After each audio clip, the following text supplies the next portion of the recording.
प्रणाम सब गोटे के, जय मिथिला। तो देखियो ई कथी छिए, चिन्हिए गेल हेबै मिथिलावासी। यहाँ के ललका खम्हौर छिए।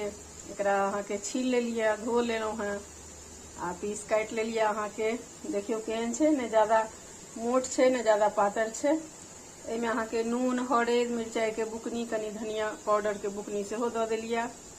आर एहिमे अहाँ के हम अहाँ के लहसुन सेहो दऽ रहल छिए। जँ अपने सब लहसुन नहीं खाइत हैब तो लहसुन स्किप कऽ देबै।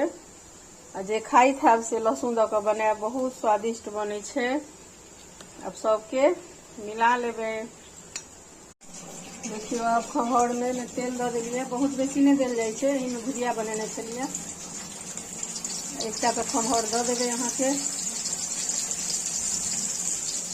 देखियो भुजिया बनि गेलै। एहिमे खम्हौर छानि रहल छियै। एक बेर में जते एलै तते हम दऽ देलिए। आ गैस के फ्लेम लो कऽ देबै। आ एकरा हम ढकि देबै आ कनी कनी देर पर एकरा उलटि पुलटि कऽ अहाँ के तैर लेबै। देखियो अहाँ के बनि गेलै खम्हौर। सिद्ध भऽ गेल छै, निकालि लेबै एकरा। फिर दोसर घानी दऽ देबै। देखियो दोसरो घानी दऽ देलिए। आब अहाँ के एते बचलै है, 2-3 घानी और हेतै। देखियो एहने बनै छै, निकालि लेलिए।